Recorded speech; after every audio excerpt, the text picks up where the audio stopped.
Code Vein is my personal favorite BDSM open brain surgery where you, video game protagonist not safe for work secret bastard, is tasked with saving the planet and commemorating the murder she did 3 years ago at the McDonald's drive-thru. The game made by Bandai Namco is a Souls-like. If you don't understand Japanese, I will translate that phrase for you. It means the game likes to toy with your feelings and only pays rent with the insurance they put on you, expecting you to commit all sorts of hate crimes after playing the game. If you haven't watched my first video on the game, don't do it. That video is bad. But thankfully for a fact, I know you didn't watch the first summary, because the likelihood of that would be 19 out of 7 billion. So with the odds in my favor, I'm going to quickly run down what happened in the first half of this abomination. So you were woke AF and running out of your anti-hornoxide supplies. So you decided to head down to your nearest Breaking Bad fan fest. But it ends up they're actually some fanboy slave dealers. So they sold you to the rich landlords of London 1984 Carolinas to mine some fresh out of oven copiaxide for that unfunny and unoriginal Gigi Gaga VTuber mocha. Then you went to the Hague International Court of Justice and you were sentenced to hell for the war crimes you committed in South Africa in 1984. For your punishment in hell, they restricted your access to Genshin Impact and Maxwell videos. Unless you help the furry demon warlords to restore the glory of Rainforest by destroying the competition, the Fire Festival. The Fire Festival investors all have a very Sigma incel sounding name called Successors, because who else would invest in such a festival? As such, your task was killing every one of them on this entire planet. Now you've understood the current situation. You must come with me to continue the journey of infinite pain and mild cognitive disorder. The voices are getting louder in my head.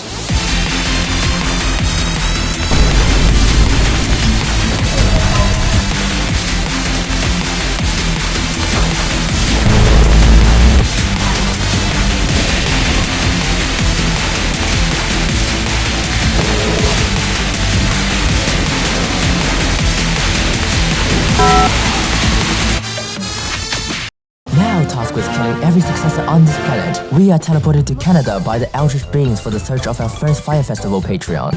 On this journey, I choose to bring Women 2 with me since she understands the law and can assist us in understanding of this bullshittery. Now I know what you're asking. Mocha, what is going on and can you stop hitting my family in the ribcage with a crowbar? Indeed. So we travel through Vancouver encountering new and interesting enemies like the Japanese suicide bomber.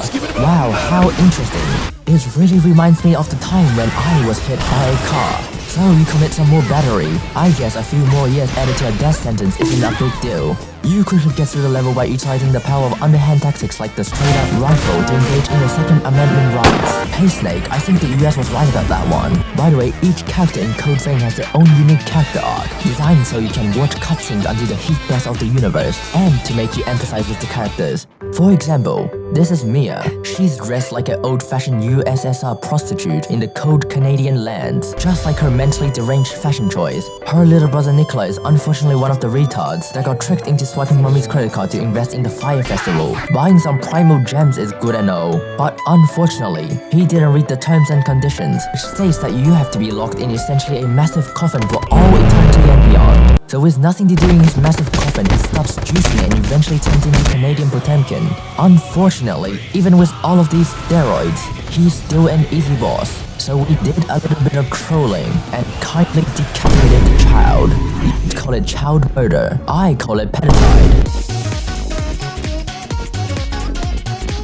So after you murder the child, we get told that we have to take this elevator down to this new and exciting area called the Ashen Caverns. This area is really one of the areas that exist in Code Vein. This is when the game starts giving up, just like me making this video.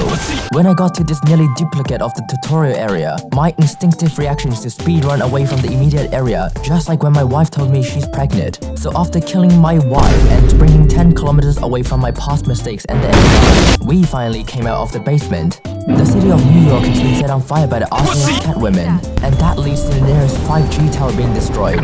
Now with no internet, we are faced with the serious consequence of having to go outside. Fortunately, the damage of third-degree burns is nowhere as significant as the damage I get when I got no cloud. In this glorified oven, we meet many interesting enemies like the heteromorphic fire goblin, and I lied. The rest is basically reskins of the previous enemies, so let's move on to something more interesting. Thank you for your donations, Daddy Chunky Ooh Gamer 36. Hey chat, today I'm going to be murdering some kids. Oh yeah, and I'm gonna be killing some e-girls today.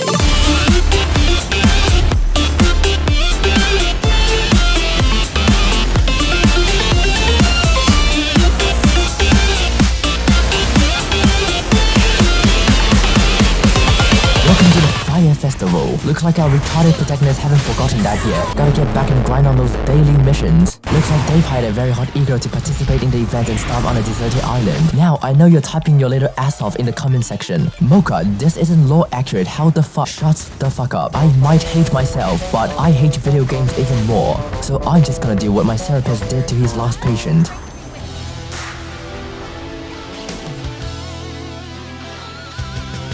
We fucking did it.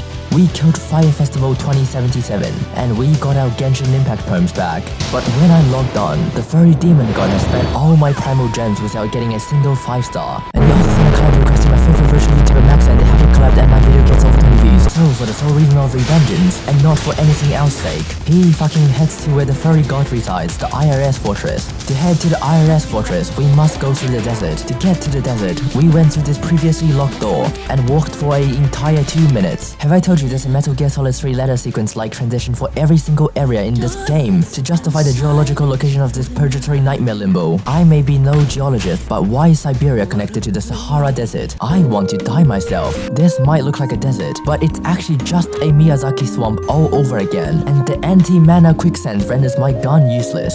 You might ask, why don't you just stop using that dirty-ass Toy-R-Us Nerf gun and get some real firearms? I agree with you, but unfortunately, I am an underage fanboy who lives in the un-United States, where a dangerous firearm can't just be purchased from the local Tesco. Thank God at least this level has a singular redeeming quality. At least it's really short, just like my life expectancy. So we run to the end of the level and women is waiting for us there. This is supposed to be an important plot point, and the women is actually quite important to the actual plot of the game. Except I don't care. If you want to know why don't you go play the game? I won't let myself suffer alone. As all I am concerned, her existence has nothing to do with our current Metal Gear Rising revengeance, and the only reason I mention her is that she's a girl boss. But you must be alive to be a boss, and I'm gonna disqualify her right to be a boss.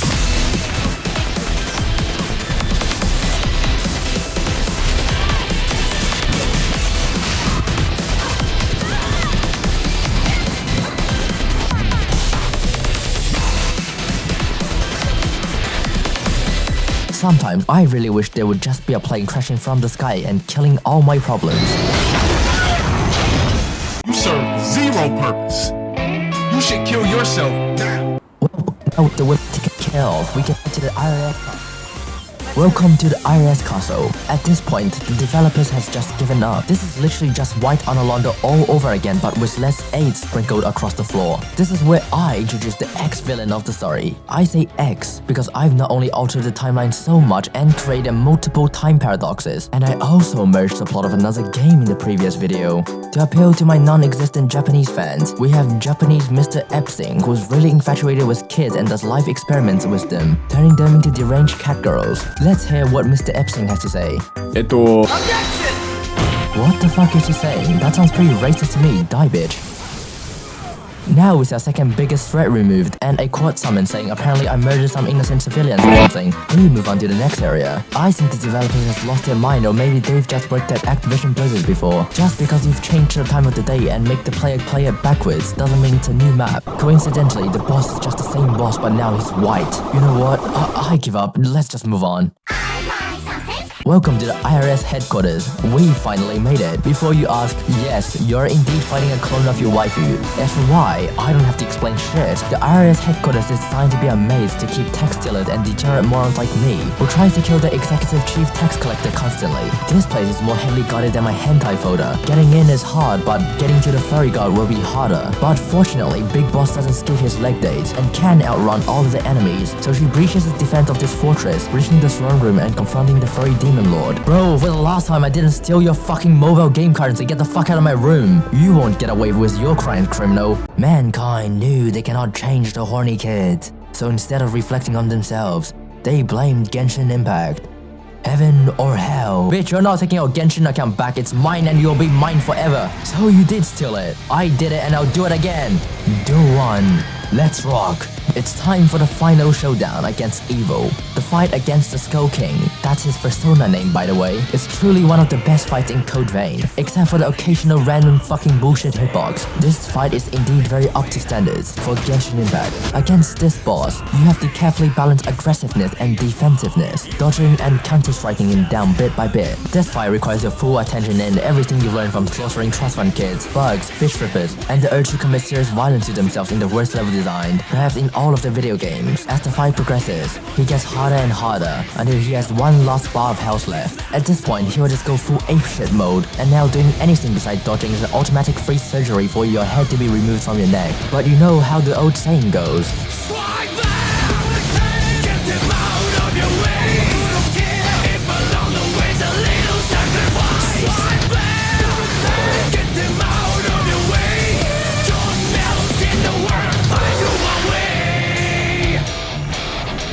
Hey gamers, welcome to phase 2. This phase, unlike the last one, is one of the easiest boss in the entire game. This is because he literally can't hit you when you're under him and can only react with a slow AoE attack, which can be easily avoided unless you have the reflection arc longer than the distance here to the sun. This doesn't apply if you're a magic user though. Then good luck enjoying scratching his leg until Half-Life 3 comes out. Finally, my Genshin account. Bro, stop holding my hands, I need those 40 primal gems, this is important. So after you kill the furry god, you get replaced as the new king of hell and the owner of IRS. What a good ending. And your wife dies. After all this crack, I remember I was supposed to review this game. I don't know how much money Bandai Namco give the Code Vein developers, but it clearly wasn't enough. The game certainly has the potential to be one of my all-time favorites, but it was let down by the problems. The game really tried to tell me a story, but unfortunately, I just couldn't care more about those hollow cliche anime characters. Not to mention, the level design of the game are mediocre at its best and just hell at its worst. But on the other side of the coin, I like women, 10 out of women.